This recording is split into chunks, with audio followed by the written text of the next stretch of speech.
પાલક ના ખાતા હોય તો આ સ્પેશિયલ રેસીપી આજની તમારા માટે.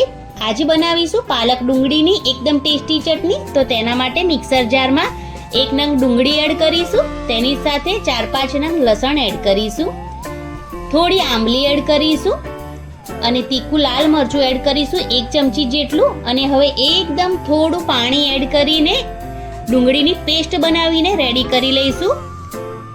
કઢાઈ લઈશું, તેની અંદર 2 ચમચી તેલ એડ કરી જીરું, રાઈ, ઉડદ દાળ અને ચણા દાળને એકદમ સારી રીતે કૂક કરી લઈશું. પછી તેની જ અંદર લસણના ટુકડા અને મીઠા લીમડાના પાન એડ કરી દઈશું.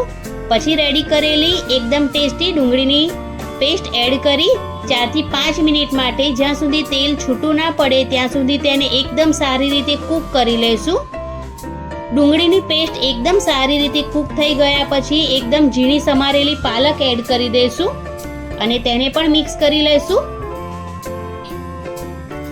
પાલક મિક્સ થઈ જાય એટલે તેની અંદર મેં અહીંયા 2 આખા લાલ મરચાં એડ કર્યા છે.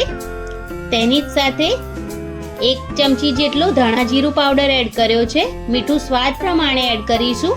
થોડો હળદર પાવડર એડ કરીશું અને હવે બધું જ મિશ્રણ એકદમ સારી રીતે મિક્સ કરી લઈશું અને તેની સાથે અડધી વાટકી જેટલું પાણી એડ કરી દઈશું.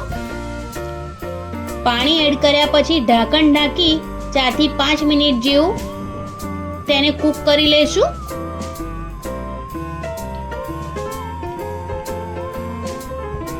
તો અહીંયા 5-1 મિનિટ જેવું થઈ ગયું છે અને તેલ છૂટું પડી ગયું છે અને એકદમ સરસ ચટણી રેડી થઈ ગઈ છે. તો આ ચટણીને ફ્રેશ ધાણા સાથે ગાર્નિશ કરીશું